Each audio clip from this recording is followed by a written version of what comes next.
Sight Loss Council logo.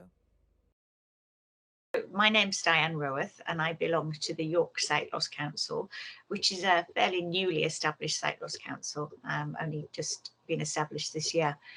At the moment, we are working along with a lot of other disability groups because the council wants to stop blue badge holders having access to the city centre.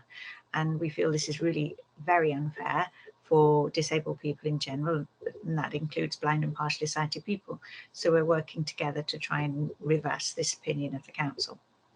There were decisions made in June that the Sight Loss Council is challenging on the basis of the decisions were made on incomplete information and did not take account of the local council's equality duty or human rights legislation.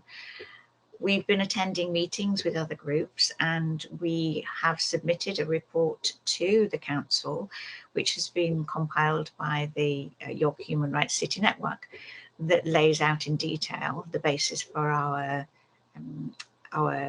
challenge, if you like, because all of this has come about because the council are trying to make all of the decisions they made under emergency powers, they're trying to make them permanent from now on, which is completely unfair.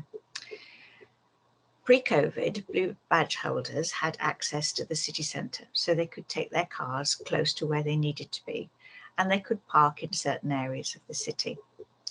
When the council was granted emergency powers alongside all the other councils in the country, they decided to put into place a temporary traffic regulation order that revoked the right of blue badge holders to use the city centre in that way. Their arguments for doing so was that they needed to create more space for people to be able to move around freely and to be socially distanced from each other. Now, everybody went along with this because it was the right thing to do at the time. But the council have now decided that they quite like not having blue badge holders in the city centre, so they want to make this a permanent thing. They also want to extend the hours of the foot streets. So pre-COVID, they finished at 5 o'clock in the afternoon. Now they're wanting to extend the foot street hours until 8 o'clock in the evening, which in effect means that any blue badge holder is excluded from the city centre from 8 o'clock from 10:30 in the morning to 8 o'clock in the evening. So the reverse of that is true in that you can only go there from 8 o'clock in the evening until 10:30 the following morning, which is not a lot of use really.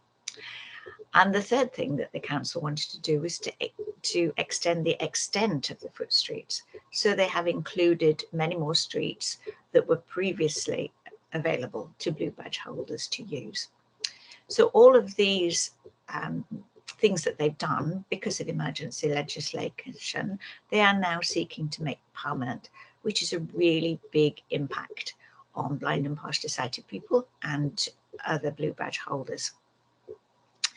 One of the things that is relevant to blind and partially sighted people is the fact that taxis will not be allowed into the city centre, and we know that many blind and partially sighted people use their blue badge in a taxi because they don't have their own car. And the exclusion of taxis means that the foot streets are inaccessible to blind people who have a blue badge. The City Council is making a great play of wanting the city centre to be accessible to all and to be particularly family friendly.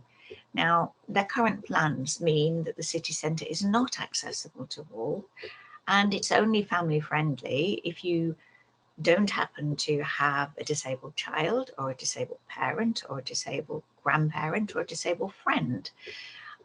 Because if you do, and you need the blue badge to be able to get into the city centre, then you will be excluded from this also. So I think that the council needs to really look at what they mean by accessible to all. And it also needs to look in detail at its duties under the Equality Act and in detail to the Human Rights Act. The final decision on this is going to be made at a meeting of the council executive on November the 18th. And I would urge anyone who has an interest in making our city centre fair access to everyone to contact their local councillor and to urge their local councillor to reinstate disabled people's right of access to the city centre, to go back to where we were before the emergency regulations were introduced. The central government has a new strategy for disabled people, which is about building back fairer. And in this instance, the City York Council is definitely not building back fairer. So it needs to relook at all its plans and make sure that they are building back fairer for disabled people. Sight Loss Council logo.